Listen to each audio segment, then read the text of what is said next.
Welsh. Now then, this time Burns away. Hardigan's in the middle if he can see him. Hardigan's there. Hardigan! Stockport County are 2-1 up.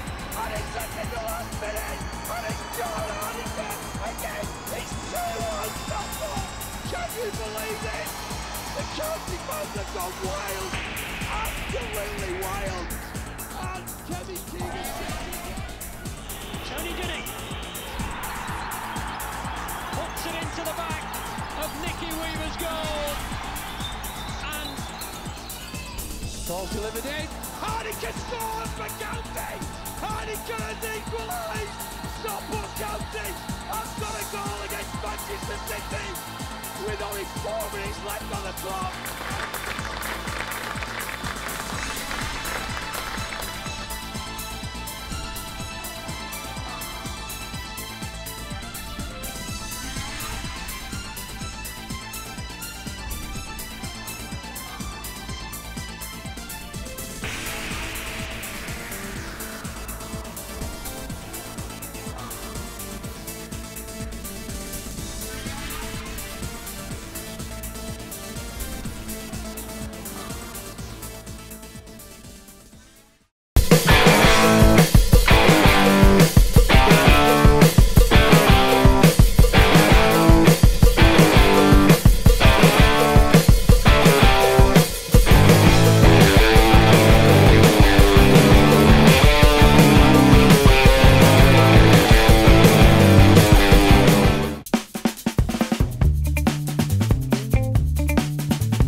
I think in the first half we were doing a lot wrong in the first half. It was nip and tuck from both sides, and then second half we lost our concentration and we lost a little bit of determination. Where that comes from, losing that, we can only ask certain players. For me, it's a mental thing that we've got to overcome, and we've got to have players that are strong mentally to overcome it. They can certainly be out of the team. If they're not performing to the required level, no place for them. You know, you can only wait so long for a player to kick into form. You know, little bits of hiccups on the pitch, you know, poor pass up, but you know, continued poor form. No, they've got to go out the side and fight for the place back. In terms of leaving the club, a lot of players are on non-contract here. So if I see that they are no longer the player that I brought in or wanted to have, and they're not performing at the right level, then yeah, you can expect them leaving the club. I think the answer to that is yes. There's always room for improvement. There is here. We've got to be very careful because we've got a squad with quite a few injuries at the moment, and we've still got some of those players on the book. So it is difficult to bring in new players and add to the squad when you've got existing players here soaking up some of the squad's numbers and positions. So that's a little bit tricky at the moment. They worked hard. When we played them away, they worked harder than us. We got a fortunate goal in the first minute, and then we slackened off. We had a player sent off, which didn't help. But on the day, they were the better team. And this week, on the day, I want us to be the better team. If they got the mental application, and that's the minimum expectation, to be mentally prepared for the game. Some things, you know, you get confidence issues and you get a poor pass and you've got to go and correct it, etc, etc. But I want everybody's mental approach to be first class, and I think with that as a basis you can move on from that. Yeah, they're both positive people, and you know, Phil Brown and Dave Conlon, they've had lots of years. Dave has played for me as a player years and years ago. Has gone on to really good things in terms of his coaching. He's one of, you know, highly regarded coach, but equally so is Phil. Phil's a very, very positive influence in the dressing room and on the training pitch, and I expect them to show the full worth that I value them for.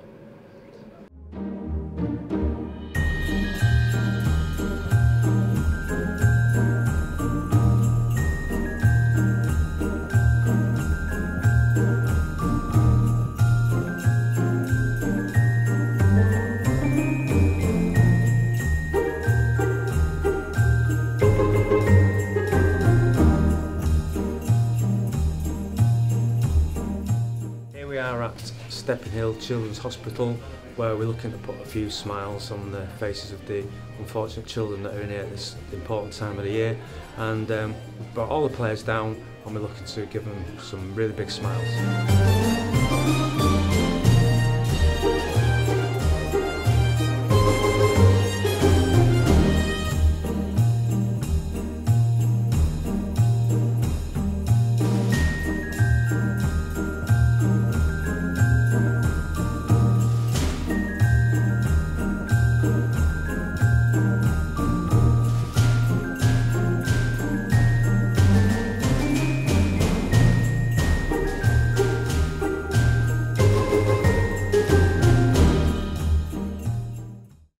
Good evening.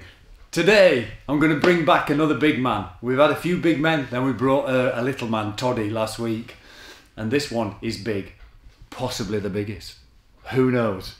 Personally, I've never seen anybody eat as much in my entire life as this man. I think he is single-handedly responsible for the dearth of food in the third world. My guest is an avid campaigner of genetic food production because it increases output. He's told me this. He's the main reason why the Cadbury's chocolate family is one of the richest in the world. Apart from me, probably. I mean, eating chocolate, because I buy lots of chocolate. I want you to welcome the meatloaf of football, Dave Felgate from Man City. Yes, here we go. Man City, what's that all about? Well, you like your music, don't you? I do like my music. You do like your music. Hey, what a man, eh? What a man. Looks like a gangster tonight, lad. Come on, sit on it. You won't break it. I don't trust you. Break That's what I'm saying. Yeah, you like your music. Let's start with that. I was going to finish off with that, but go on then. Tell us some of your favourite bands. Is it Meatloaf? No. What's your favourite band? Too many to mention. Probably Foo Fighters. I like the Foo Fighters. Yeah, definitely. Don't see them numerous occasions. Kings of Leon. Yeah. Stereophonics went to see a few weeks ago. Yeah. They were decent. Do you play an instrument? Not as good as you, Rod. Not as good as you. I did pay him to say that. You did. Although he's never seen me. He's never seen me play. I've heard you a few times do it. Yeah. Yeah. A little bit on the guitar, but not as much. Don't get as much time to. Yeah. Well, when you're eating all that food, there's no time. Why waste time playing an instrument? How I thought you were going to be mentioning this, Rod? Well, Dave was goalkeeping coach at County. So first of all, talk us through your career. Are you comfy? No, comfy there. No, I'm more than comfy. I'm just waiting for something. No, nothing's going to happen. Don't worry, nothing's going to happen. Career. Where did you start? Where did you start? Started off for Everton as a schoolboy. Everton. Then saw the light and went to Bolton. Yeah. Spent quite a while at Bolton, about 4 years. Then went down to Lincoln. Yeah. Lincoln Grimsby, back to Bolton. Did we ever play against each other? You probably might have scored against me, Rodger. But I think there's probably no might again about that. Probably just did. it in the bottom corner. Yeah. Off your knee or something. Yeah. Like that. I mean, what they say about goalkeepers is that you start off up front. Yeah, absolutely. And if you're no good, you go into midfield. Yeah, but I was half decent up front, as well. Yeah. Well, why don't you stay up front? Because that's where all the glory is, isn't it? No, it's not. Of course it is. Maybe for you, Rog. Maybe for you. I was happy where I was, Rog. I was happy at the back. You didn't have to run around as much. No, that's true. Why bother eating all that food and waste the energy? All that goo. So you reckon that old saying is not true then? Yeah, about if you're no good up front, you go to midfield, then to midfield. It was all right, me, Rog. Honest, I tell you, I had a few tricks. Well, do you know what? I played with a lot of goalkeepers when I was a player. Like in five-a-sides in matches, and the goalies would always go up front. And do you know what? They weren't half bad. We didn't want to go in. We had to have a bit of your glory, Rog. Yeah, but it's more difficult when you're on match day, though. Rog, come on. You make it as hard as you want to make it, Rog. So then, did you always want to be a goalkeeping coach then? After no, it's sort of it's. I'm a great believer in fate. I mean, it's just one of those things that I love the game. Didn't think I was going to go into the non-league. Went into the non-league. You never fancied management? No, absolutely not. No, I don't mind coaching, but I don't like the management. The industry is a good industry to work in, isn't it? I mean, I love the football industry. You know, the people and the players, and you meet so many people, don't you? I think what I missed more than anything was when I left the game. I missed the banter in the dressing room, you know, more than anything, because it's a different banter altogether, you know. Has it changed from when you were a player? Yeah, absolutely. Yeah. More athletes now, way? aren't they? Yeah. More athletes now. There's some stuff that we used to get away with. Well, you can't get away with it now. One of the So main many things. cameras. One of the main things that I remember Not that we was. did anything bad. No. Yeah, your missus might be I watching. was just thinking that. No, but one of the main things that I remember was players used to think going out after a game on a Saturday night and drinking 8 or 9 pints was the natural form of rehydration. Yeah. Which is not the case now, is it? Because they're educated. True. You know. No, I think that was the culture. The culture was that you play hard and had a few beers after, didn't you? You know. So. Yeah. Well, that's my excuse. Right? That's a good one. To be fair. What is there any difference between coaching the lower league players like you did when you were here, as to compared with the ones at Man City? And first of all, before you answer that one, tell us how you progressed to Man City. Again, great believer in fate. Got a phone call one day from a guy called Alex Gibson, right, who was the under-18s coach at Manchester City. But previously, I played for, or I was out helping Radcliffe Borough with their manager Kevin Glendon, and obviously I didn't know that he had some sort of like past performances when he used to play for Manchester City, so I didn't know that. Yeah. And then I went and helped him. I helped a keeper called Danny Hurst, helped him progress, give him a little bit of experience. So you started down there then at Radcliffe Borough? It was a phone call saying, would you come and help? Yeah. And I knew Kevin a while, and said, yeah, I'll do that. Come and help him. Went and did that. And so it was nothing to do that there was no meat pies left for the fans. No, they'd all gone. Oh, they'd all right. That was part of my deal. I've never had a meat pie in my life. What? I've had about 3. No, so it was a phone call, and then out of the blue, I was working in like a timber merchants. Left the game, a little bit disillusioned with it. Which sort of woods taste nice, the mahogany, or are they easier to digest than mahogany? Yeah, they're not or bad is it actually. A bit chewy at the end. Are they a bit chewy? Yeah. These questions as you come. So I ended up doing working there just because I didn't know what else to do. To be fair, Rog. Yeah. And then I got a phone call out of the blue. Staying, it was Alex Gibson. Didn't believe him. One of the lads messing about. As you do. Good one. Good one. And then the sort of like as he carried on the conversation, the pace sort of dropped. You realised it was and I true. thought, oh God, I might have dropped myself in it. Yeah. So he asked me to come and come down to Platt Lane and do some coaching. So I went down, took the 2 keepers. Was about 15 minutes into the hour session. And they went, great. And I went, no, let me finish. Can I finish the session? Finished the session. He went, yeah, fine. We'd like you to take the job on board part time. Yeah. Started doing that, and then out of the blue got a phone call from Stockport. Right. Who obviously he's not here at the moment, but it was Lando who, when I was at Radcliffe. So Lando recruits the goalkeeping coaches. Yeah, Lando recruited me. Yeah. Got that. I didn't realise that was part of his job description. There was obviously a deal in it for him. Goalkeeper coach recruitment. There was obviously a deal there for him. Oh, you mean he got he was your agent. He probably sold you to the club. Yeah, probably. Yeah. So he because we played together at Radcliffe, or actually I actually play against Radcliffe? To be fair, he sort of wasn't. Was he injured all the time? Funny enough, yeah. Surprised that, isn't it? Really, to be fair. Did he play his usual 6 games in 2 years? I don't think he played that much. Did he? To be fair. Well, hammering because he's not here. So I got the phone call off him saying would I come and do some work. So came.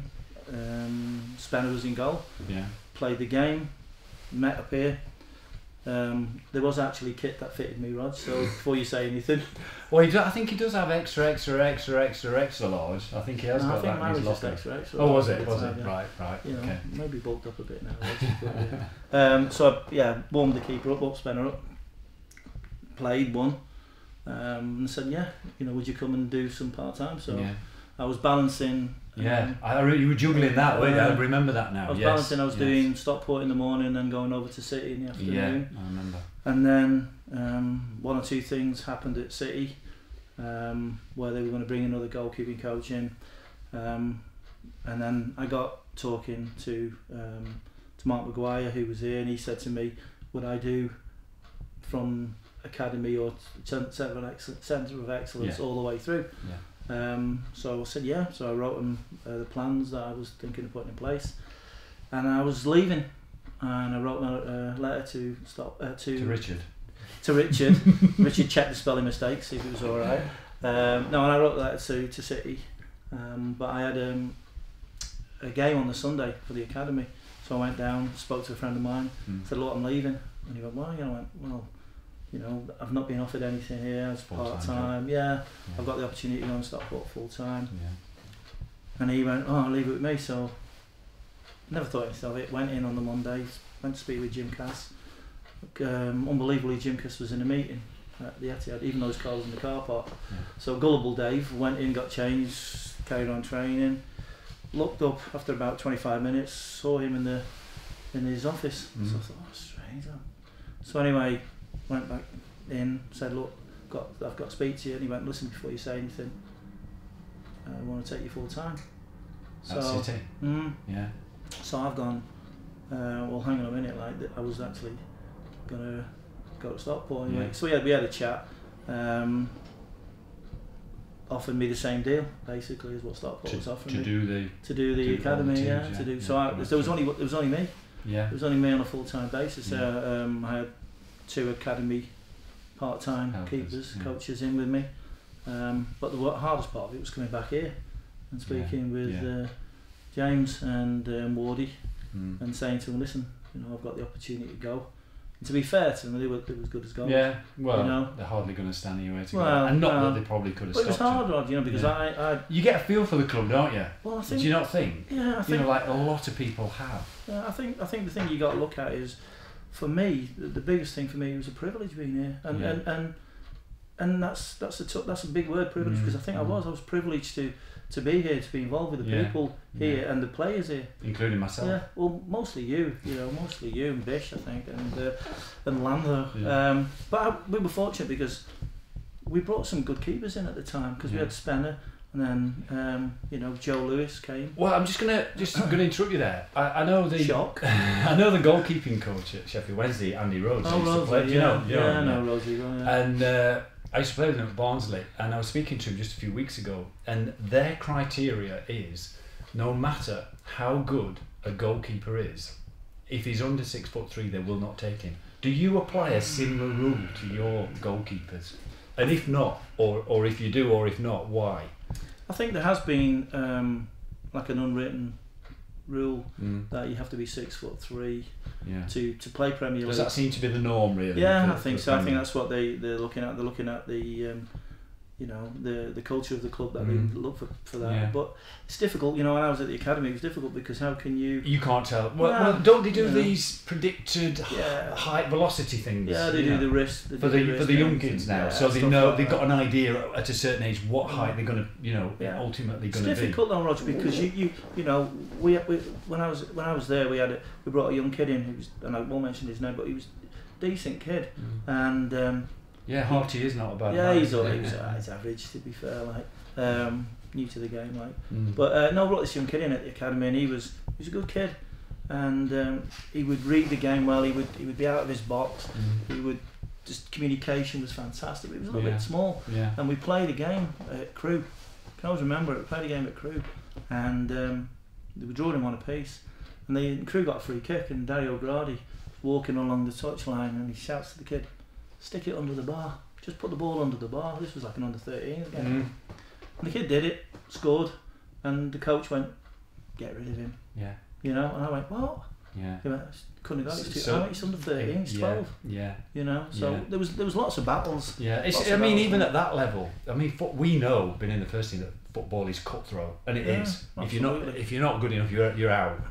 And it's even passes down to the academies at that level, then, doesn't it? It can be. Yeah, it can be. I think what we've learnt now is that it can't be as mercenary. You know, you have to develop players now, and I think gone are the days, you know, where I mean, you know, when we were here, you have to nurture players, you have to bring players through. Oh, you do. But they've got to return that in the way they train and play for you. Well, I remember a goalkeeper that played a lot of games in our first team, and he was only small. You'd know it. Taff. Neil Edwards. Great I mean, keeper. what a great shot stopper. What a fantastic trainer.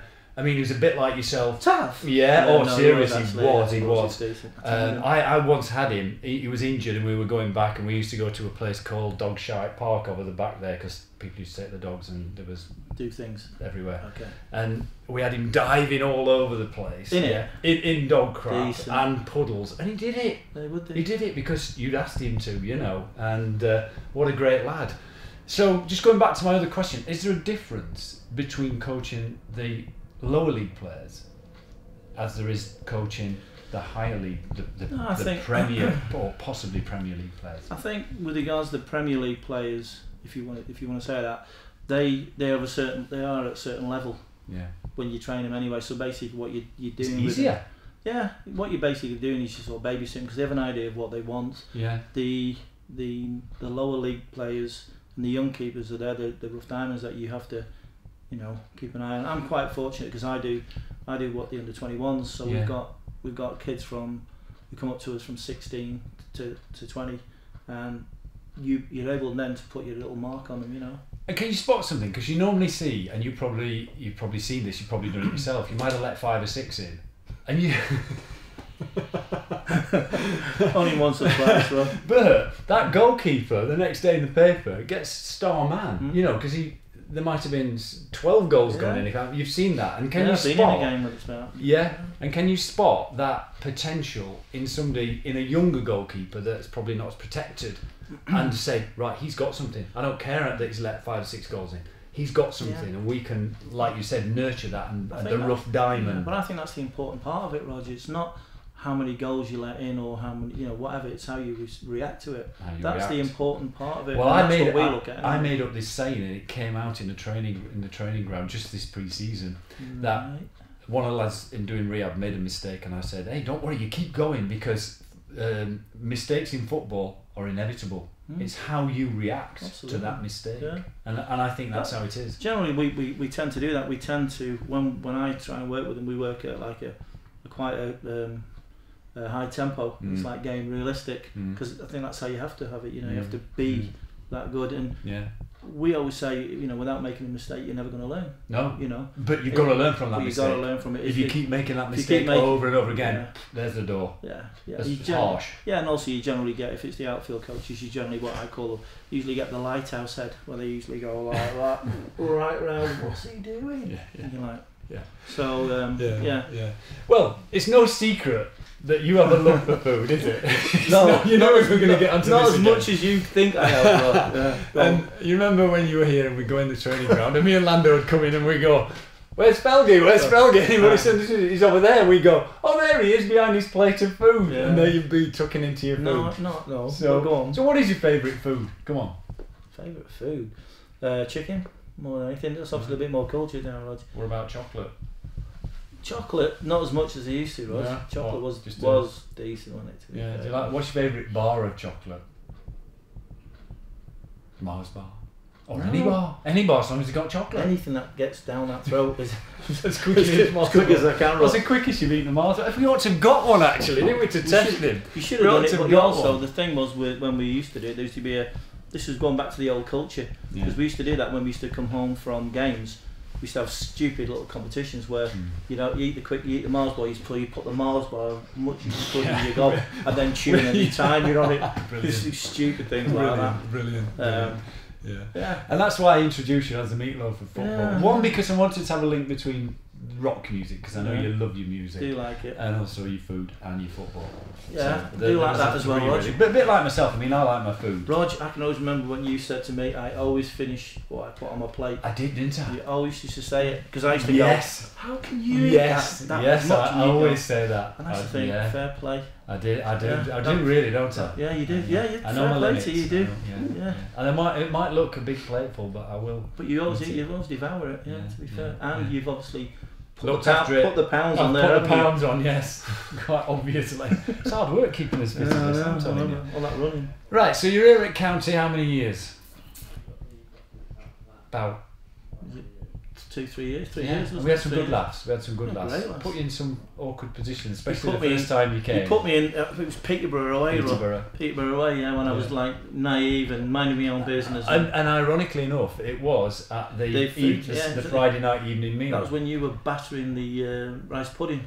Possibly on my third bowl. It was, and I was. And you were there quietly listening to it. Well, not even listening to us. Wasn't listening. You weren't listening to us, and I knew he wasn't listening to us. And the manager and the coaches around the table, we were all talking about something quite important, and I could see he'd switched off. And so he's eating away, and I went, and it was quite important. It was probably about tactics or something. And I went, and what's your thoughts on that, Dave? And you like went. With regards to what? And he just didn't know what. I had a clue what you were talking about. And me and Lando were just creasing ourselves. To be fair, you've done a few of them. I think it was Ibiza was one of them as well, where you got me. The what? When we went to Ibiza, remember that one, the best holiday? Remember that one? Yeah. We went to pre-season. I'm loading my own gun here, aren't I? You are, to be fair. We kept saying, look, this is not a holiday. No, and then we were having a laugh at lunch, again, ironically, at the table. And he went, wow, this is the best holiday I've been on, laughing. And we said, oh, holiday is it, Dave? And he went, because the manager was sat right next to him. So going back to County then, what could possibly be the worst moment for you at County? Is there one? The only worst moment I probably have is that I've never been able to get a drink out of Richard Landon.